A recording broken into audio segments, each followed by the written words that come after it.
almoço abre meio-dia. Então, às 8 ele começa a fazer, por exemplo, o caldo de frango, meio-dia ele está pronto.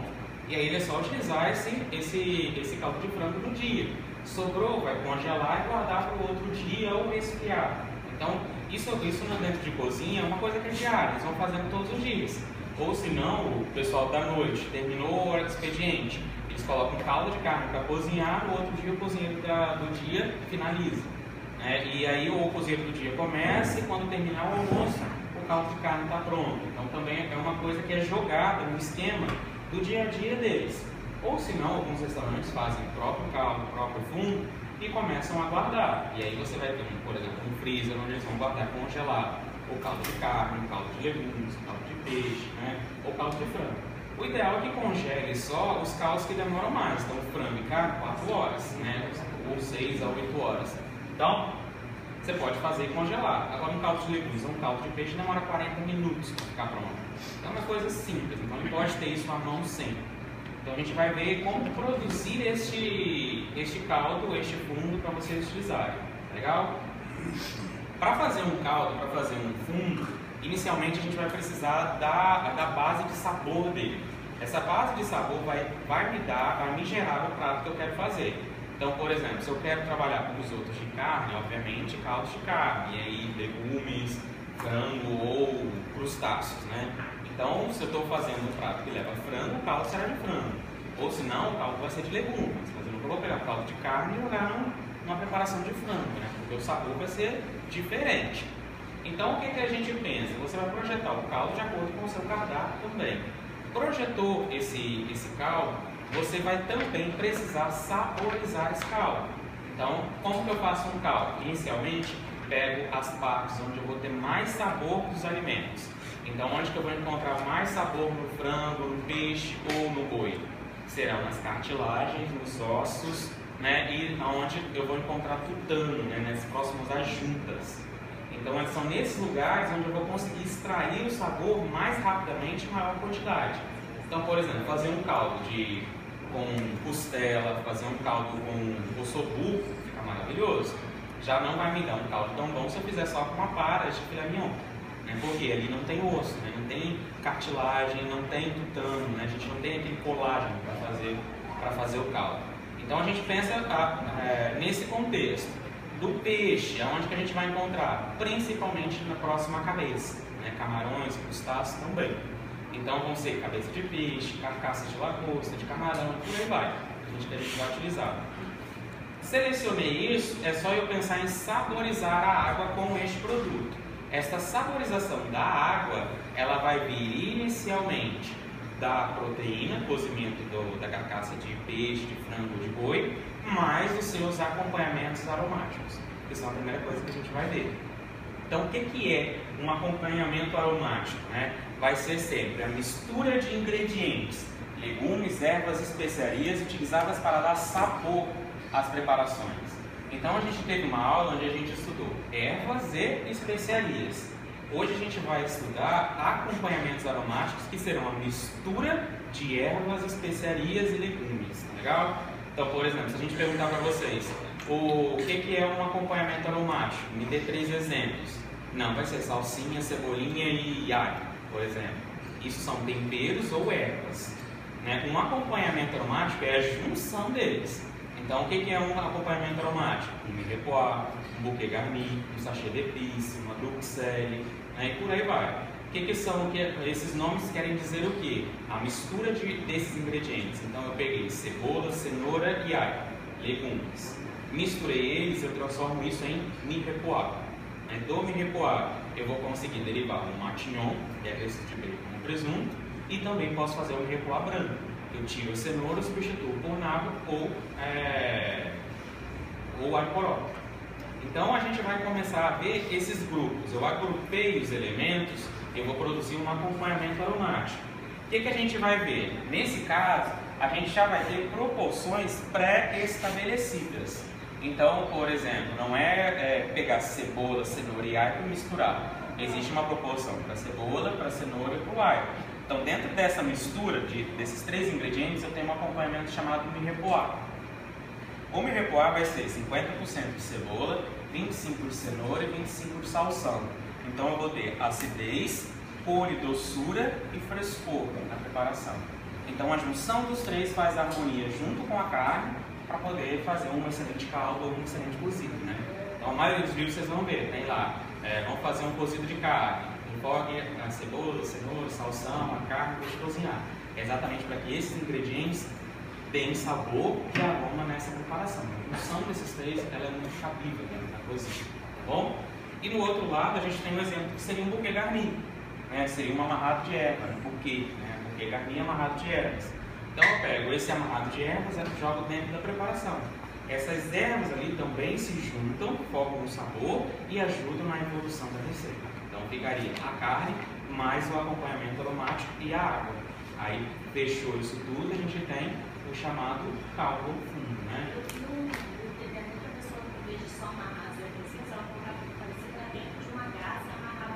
Isso, é chamado sachê de vis.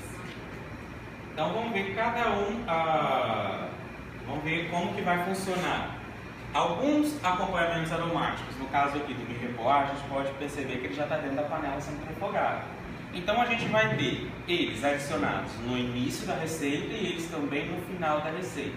Por que a gente fala hora no início e hora no final? Qualquer acompanhamento aromático na sua receita, ele vai ter uma vida, né, uma saborização de mais ou menos 1 hora. Então, por exemplo, um caldo de carne que demora de 6 a 8 horas, quando chegou lá na 3ª hora, todos esses legumes aqui já morreram dentro da sua preparação. Então, ele vai ser adicionado no final, na última hora de preparação. Já um caldo de legumes que demora 40 minutos, ou um de peixe que demora 40 minutos, ele pode ser adicionado no início para se cozinhar durante toda a receita. Então pensem sempre, todo o acompanhamento aromático ele vai ter 1 hora de vida. Se você cozinhar mais do que isso, ele vai morrer. Então se a sua receita pede 2 horas, cozinhe por 1 hora, coloca o acompanhamento aromático, finaliza a receita por mais 1 hora, tá bom? O primeiro que a gente vai ver é o mirepoix. O mirepoix escreve-se mirepoix, tá? A pronúncia em francês é mirepoix, quando tem O e X no final. O mirepoix sempre vai ser a mistura de cebola, cenoura e salsão, que algumas pessoas conhecem como alho. É a mesma coisa, tá? Alho ou salsão.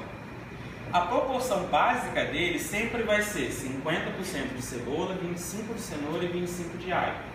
Então, por exemplo, a receita está me pedindo 400 gramas de mirepoix. 100 gramas serão de cebola, que equivale a 50%, né? 50 gramas vai ser cenoura, 50 gramas vai ser alho. A receita me pediu 300 gramas de mirepoix, 150 de cebola, 75 de cenoura e 75 de alho. Então a receita ela sempre vai te falar que eu preciso de tanto de mirepoix. E a proporção, a proporção você que divide dentro da receita. Outra proporção que a gente vai encontrar, alguns livros pedem, e aí vocês só vão usar se o livro pedir, que é o mirepoix dividido em 4 partes, onde a cebola ela se divide junto com o alho poró, é um parente próximo. Então se a receita pedir mirepoix em 4 partes, você vai dividir 25% de cebola, 25% de alho poró, 25% de cenoura e 25% de alho. É a mesma coisa, 400 gramas de mirepoix, né? 100 de cada um. Então é só fazer essa proporção, tá legal? Entendido daí? Mirepoix em 4 partes, beleza. Dentro do mirepoix em 4 partes e do mirepoix em 3 partes, a gente pode fazer um chamado mirepoix branco ou mirepoix blanche, né? Que é o mirepoix onde a cenoura é retirada da receita. Então, como eu mencionei para vocês, a cenoura entra com cor e doçura. Alguns caldos pedem para serem completamente translúcidos e a cenoura ela atrapalharia nesse momento. Então, o que a gente vai fazer? Substituir ela por alho poró, por cogumelo Paris ou nabo. Então, no final ficou 25 de cebola, 25 de alho poró, 25 de nabo ou cogumelo Paris e 25 de alho. Então, ou seja, ele é branquinho, né? Tudo isso daqui ficou branquinho na receita. Não vai dar interferência depois. Geralmente é para fazer caldo de peixe, tá? Não tem muita variação para mirepoix branco, não. E por último, a gente vai ter o mirepoix tradicional, acrescido de bacon ou presunto. E aí a gente chama ele de matignon, tá bom? Matignon. Então, a gente pode imaginar o que? Eu posso fazer um mirepoix tradicional, cebola, cenoura e alho. ou me repoar em 4 partes: cebola, alho poró, cenoura e aipo. Posso fazer o me repoar branco, tirando a receita e acrescentando nabo ou cogumelo, e fazer o matignon, que é o me repoar acrescido de bacon ou presunto. Então, geralmente esse me repoar chamado de matignon, ele é também para você saltear e comer junto, né? Que vai o bacon, vai o presunto, fica muito saboroso. Tá legal? Tranquilos até aí? Então, se a gente falar para vocês, me defina o que é me repoar. É uma mistura de cebola, cenoura e aipo em proporções de 50, 25, 25. Ou me repoar pode ser dividido em 4 partes: cebola, alho poró, cenoura e aipo. Legal? Nesse caso, o bacon e presunto é na mesma proporção também, né? Isso. Você acrescenta, só acrescentar nele. Tem muita regra não. Então, por exemplo, quando que eu vejo que a gente utiliza muito matignon? Para fazer lentilha. Geralmente as pessoas, lentilha francesa, cozinha lentilha, refoga bacon, coloca cebola, cenoura, o alho, tudo picadinho, e depois joga lentilha e salteia. Fica aquela lentilha toda picadinha, bonitinha, gostosa. Tranquilos, né? Hoje, basicamente, a gente vai trabalhar com me repoar, tá? Então, a gente vai fazer o me repoar tradicional. Vocês vão receber cenoura, cebola, alho. Vocês vão picar ele todo em brunoise. Ficou em brunoise, vocês vão dividir ele em 4 partes. E a cenoura em 3 partes. E aí, cada um vai ter uma receita, tá bom? Outra que a gente vai ver também é o bouquet garni. O bouquet garni, o próprio nome já fala, né? Bouquet, né? Bouquet de flores, é um amarrado de flores. Bouquet garni é um amarrado de ervas. Então você pega a folha do alho poró, né? Basicamente essa daqui, ó. Essa parte de baixo a gente usa para comer. E a folha é utilizada para fazer caldo e bouquet garni. Então pega uma folhinha dessa, aqui dentro coloca várias outras ervinhas e amarra. Amarrou esse buquê que vai para dentro da panela para ser cozido, né, para soltar o sabor juntos. Dentro desse buquê, o que a gente vai pôr? Talos de salsa, de salsão ou aipo, né, tomilho, louros, envolvido tudo numa folha de alho poró. Então aqui a gente consegue ver bem direitinho, né? É só pegar a folhinha, pôr tudo lá dentro e amarrar. A gente fala assim, eu posso pegar essas mesmas ervas e jogar na preparação? Não tem problema nenhum, pode também. A gente só fala para vocês amarrarem, porque depois é só você retirar o buquê de dentro da comida.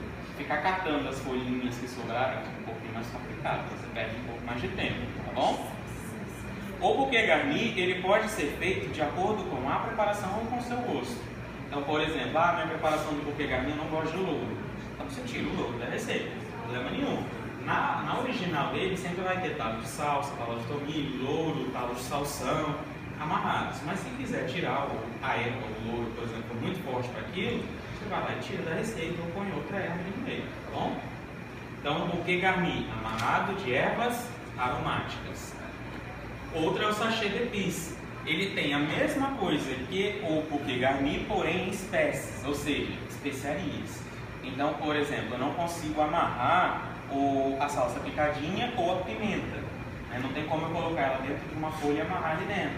Então eu tenho que pegar uma gaze, né, um saquinho, colocar as ervas ali dentro e aí pegar o saquinho e mergulhar dentro da comida. Então eu faço tipo um chazinho, né? Um saquinho de chá lá dentro. Então todas as vezes pedimos sachê d'épices, é um saquinho de gaze com ervas e especiarias, sempre contendo louro, pimenta do reino, talos de salsa e talos de tomilho. Mesma coisa do buquê garni, amarra e joga lá dentro da panela, depois é só retirar o saquinho. Outros dois feitos à base de cebola, né? A cebola piquê, que é utilizada para fazer o molho branco ou bechamel. A cebola piquê sempre será meia cebola espetada com cravos da Índia e uma folha de louro. Seria você pegar meia cebola, dar um cortezinho e enfiou a folha de louro. Espeta o cravinho. Ou se não, você pega a folha e põe aqui em cima da folha você espeta o cravo, vai dar certo, tá? Ela serve para dar sabor nas preparações mais cremosas. Então, por exemplo, molho branco, molho velouté, vai. Outra é chamada de cebola brûlée. Brûlée quer dizer queimar, né? Então, por exemplo, na confeitaria, creme brûlée, o creme queimado, cozinha, põe açúcar e queima. Então, para fazer a cebola brûlée, você tosta numa chapa do lado de uma cebola e joga ela dentro da comida. Então, ela vai dar um sabor de caramelo na preparação e vai aumentar a cor para ficar uma cor mais escura, mais densa, tá bom? Estão tranquilos? Entendi? Claro que cada um a gente vai ver separadamente futuramente, tá? Importante que vocês saibam deles. Tá. Essa mistura é chamada de duxelle, né? A duxelle, ela é sempre um refogado de cogumelos mais echalotes que vão ser usados para dar sabor como recheio de carne, tá vendo ali? Ela tá entre a massa folhada e o filé mignon. Essa receita é chamada de filé Wellington. Filé Wellington pega o filé mignon, põe a duxelle em volta e depois fecha ele com massa folhada, leva para assar. E aí esse acompanhamento aromático ele é servido junto com a preparação. Então o que é a duxelle? Cogumelos bem picados e salteados com echalote, alho poró e vinho branco. Todo mundo sabe o que é echalote? É aquela cebola pequenininha. Tem aquela cebola que é de tira-gosto? Bem pequenininha. Compra ela fresca, né? Geralmente ela vem em pacotinho. Aí aquela cebola ela tem muito mais sabor do que a cebola grande. Então você corta ela e salteia ela, fica muito saboroso. Isso, olha, se a gente parar para pensar, um refogado de cogumelo, alho poró, vinho branco e cebola é uma delícia, né? Então dá pra gente comer também, não é só para poder dar sabor às coisas. Então ele é utilizado tanto para dar textura em molho, você pode utilizar ele tanto seco ou mais úmido. Você pode utilizar ele só para dar sabor nas preparações ou também para comer, recheio de carnes, acompanhamento, ou de risoto para poder cozinhar também. Tudo fica muito bom. A marinada, que é uma das coisas mais comuns que nós sabemos fazer muito bem, né? Marinada é você fazer um líquido muito saboroso e imergir uma carne lá dentro para que ela fique saborosa também. Só que na marinada, a gente, brasileiro, se acostumou a usar sal. Nunca coloquem sal em marinadas, tá? Porque se eu tenho um líquido salgado em volta, eu crio um fator de osmose. A água, o suco que está dentro da carne vai sair para diluir o sal por fora. Então o que vai acontecer? Sua carne vai ficar seca. Então o sal ele é adicionado 2 a 3 horas antes da carne ir para a panela. Então, por exemplo, fiz a marinada, coloquei vinho, vinagre, pimenta, cebola, vinho e imergi a carne ali. Amanhã eu vou fazer a carne às 10 horas da manhã, às 8 horas. Eu tiro a carne da marinada, salgo ela e deixo ela descansar por mais 2 horas. Aí eu faço a carne depois. Isso é um dos fatores, uma das coisas também que levam a gente a não gostar da comida de fora. Então, geralmente quando a gente vai para fora, por exemplo, para a Itália, Europa, você acha a carne cozida sem sal, né? Porque eles não estão fazer marinadas com sal. A gente deixa ela lá dentro até ela ficar branca quase, eles não gostam muito. Tranquilos até aí? Então nós estudamos o mirepoix, né? Do mirepoix variamos ele em 4 partes e o branco. Também acrescentamos bacon e presunto, transformamos em matignon. Terminamos o mirepoix, podemos utilizar o regani, ou sachê d'épices, a duxelle, a cebola piquée ou a cebola brûlée. Também tem a duxelle, né? Que a gente vai utilizar. Outra coisa, a partir do momento que eu já defini quais são os meus acompanhamentos aromáticos e qual fundo eu quero fazer, eu já posso pensar em como produzir um fundo. Né? Então o fundo sempre vai ser esse líquido bem saboroso que vai me ajudar a fazer minha receita crescer, a evoluir e ficar melhor. Então aqui a gente já pode ter uma noção do que seria esse fundo, né? Se eu estou vendo só legumes mais um buquê garni ali na panela, acho, né, que seja um fundo de legumes. Então ele vai ser utilizado para fazer qualquer coisa dentro da cozinha. É um dos fundos mais leves, né? Também vai ser esse fundo que eu vou utilizar para fazer sopa, para fazer as minhas carnes cozidas, fazer os risotos, tudo dentro da cozinha. Então a partir de hoje vocês vão aposentar os caldinhos de casa, né? Chegou em casa, já começa a aposentar eles. Quando eu vou fazer um fundo, eu posso definir já qual vai ser a cor dele. Se ele vai ser um fundo claro ou se ele vai ser um fundo escuro. O fundo claro vai ser feito com os ingredientes sem tosta e o fundo escuro com tosta. Então se eu pegar a carne, tostar ela na panela e fazer um caldo, vai ficar escuro. Isso é chamado de fundo escuro. Se eu pegar a carne, pôr na panela com água só para ter o sabor da carne, é um fundo claro. A diferença vai ser na apresentação do seu prato depois. O fundo escuro vai deixar seu prato mais escuro. Então toma esse cuidado. Para fazer um fundo, a gente tem que tomar alguns cuidados. O primeiro deles, não tampar a panela, não pode ficar tampado, porque aquilo tem que evaporar também, você tem que controlar a temperatura da água. Se você tampar, talvez a água vai estar fervendo lá embaixo e você não viu ainda, né? E aí todo o fundo já se perdeu. Começar sempre com líquido frio, então não se ferve a água para começar o fundo, né? Você põe todos os ingredientes na água e leva para a cocção. Desde o começo da receita até o final, a fervura é branda, não pode estar fervendo em ebulição a panela. Então somente tremendo por cima. Então, controle o fogo para que o líquido não entre em fervura permanente, tá? Cozinhe em tempo adequado para cada proteína, a gente vai passar os tempos para vocês. Esfumar as impurezas, então para cima vai vir uma espuma, né? Essa espuma vai ter impureza e gordura, então essa espuma vai vir suja, essa espuma não pode voltar para dentro da receita. Então você vai com uma espumadeira e retira aquela parte de cima, sempre limpando o caldo. Nesse momento que eu estou esfumando, né, que a gente chama de esfumar, de limpar, eu posso mexer o caldo? Também não, o caldo não se mexe, ele fica quietinho. Porque se você mexer, você vai jogar as impurezas lá para baixo de novo. Aí vai demorar mais para fazer as impurezas subir novamente. Você tem sempre só que limpar. Nunca adicionar sal na receita. Então, ou seja, o seu caldo, se ele tiver sal, seu cozinheiro pode errar a mão no sal, mais sal que vai ter no caldo e a sua comida fica salgada. Então o caldo ele não leva sal.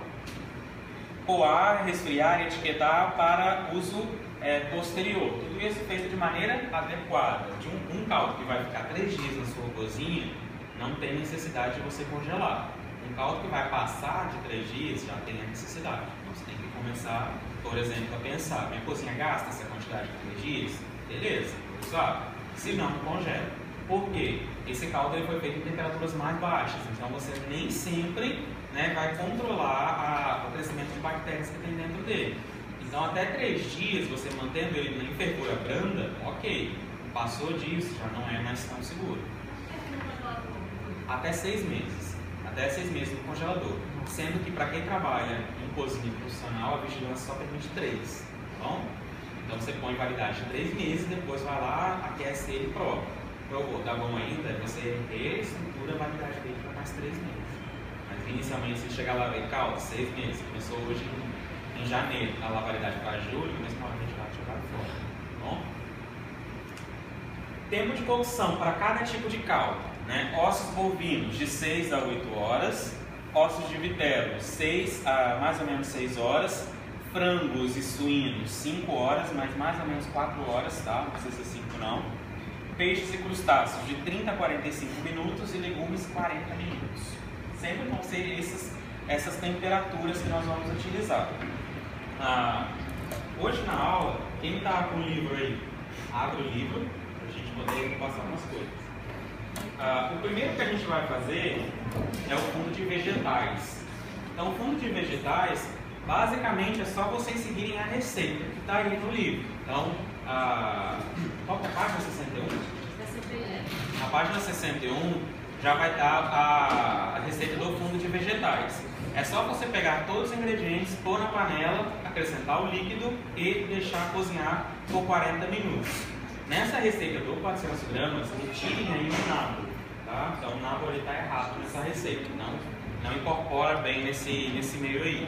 Ele tem tomate, o milho poá, as ervas, tudo. Então essa receita é tradicional. Na página 62, a gente vai ter a receita do fundo de aves. Então, o que eu vou fazer para a receita de fundo de aves?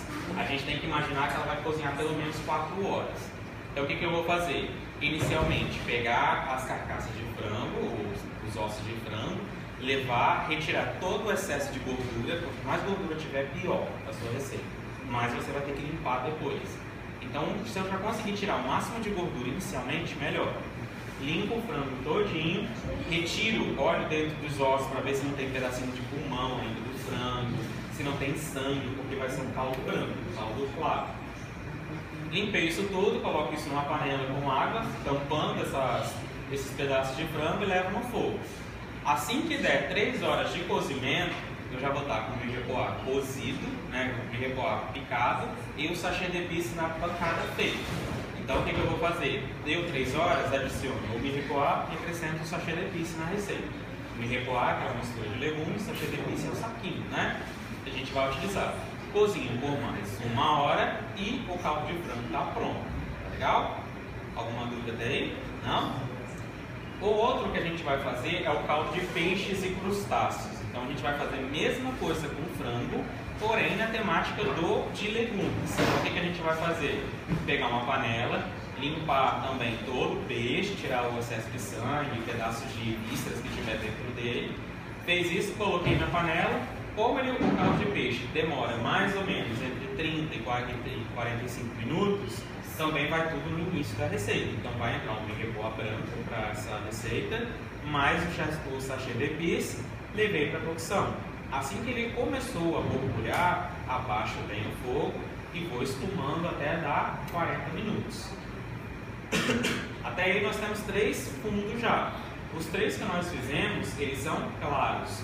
Nosso último fundo vai ser um fundo escuro, vai ser o fundo bovino, né, de carne de boi. Então o que a gente vai fazer? Esse fundo ele demora mais ou menos 8 horas para ficar pronto. Então a gente vai começar tostando os ossos e as carnes do animal. Então vamos pegar um tabuleiro, untar ele com um pouco de óleo, colocar todas as carnes e os ossos em cima do tabuleiro, levar no forno por mais ou menos 40 minutos. Isso deve ficar bem tostado, tá bom? Sem tempero algum. Sem tempero algum. Assim que eles ficarem bem tostados, vocês vão retirar os ossos, colocar numa panela, cobrir com água e levar para cozinhar. Aquilo vai ficar cozido até mais ou menos 7 horas. Cozinhou por 7 horas, no último momento, lembra do tabuleiro que vocês levaram para o forno? Ele vai estar cheio de borra de carne também. Então aquilo a gente vai aproveitar. A gente vai pegar o mirepoix tradicional, colocar no tabuleiro e levar o tabuleiro em cima da boca do fogão. A gente vai raspar aquilo ali tudo, né, para tirar todo o sabor do tabuleiro. Vamos fazer uma pinçagem. Todo mundo se lembra o que é pinçagem? Acrescentar extrato de tomate. Fez a pinçagem, fiz a caramelização com o extrato de tomate. Aí esse mirepoix também vai ficar tostado junto com a carne. Aí eu vou pegar tudo isso que estava nessa forma, jogar dentro do caldo, acrescentar um sachê de épices dentro do caldo e cozinhar por mais 1 hora. Então se a gente for pensar, vocês vão sair daqui 8 horas da noite para poder fazer isso. Então o que a gente vai fazer?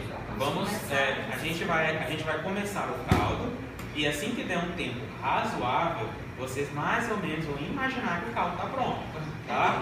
Então o caldo ele não vai estar pronto, a gente vai finalizar a receita, mas ele deveria ser finalizado, por exemplo, 8 horas da noite, tá bom? Então para que vocês vejam um resultado, não vai ser o mais adequado, mas para que vocês vejam o resultado, a gente vai finalizar a aula no tempo de vocês, tá bom? Então, por exemplo, quando der umas 4h30 mais ou menos, a gente vai falar assim, gente, hora de finalizar o de frango e o de carne. Aí vocês vão lá para finalizar, cozinhar por mais ou menos mais uns 40 minutos, pelo menos, e aí sim a gente vai poder finalizar a aula, tá bom? Então a gente vai fazer o quê? Vocês vão para as bancadas de vocês em grupos, nós vamos dividir hoje em grupos. O que vocês vão fazer? Vão receber cebola, cenoura, vão picar tudo em brunoise. A cebola, com exceção da cenoura, tudo vocês, da cenoura e dos cogumelos, tudo vocês vão dividir por 4, né?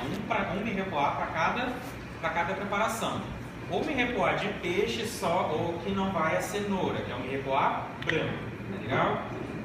O peixe, o frango e a carne vai ser a primeira coisa que vocês vão fazer.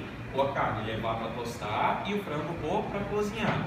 Com a carne tostando e o frango cozinhando, parto para o mise en place de todas as outras receitas. Então a gente divide entre nós os cortes aí para fazer, depois todo mundo separa junto e vai para o fogão junto, para cada um ver como que vai ser a evolução da receita, tá legal? Enquanto vocês estiverem se organizando, eu vou colocar no quadro qual a ordem de trabalho. Primeiro isso, depois aquilo aquilo outro, tá legal? Então nós estamos em quantos? 2, 4, 6, 8, 10, 12, 16, 18, 22, 24, 25. Dá 5 pessoas por grupo, tá legal? 5 ilhas, cada ilha com 5 pessoas. Para tostar os ossos, esse forno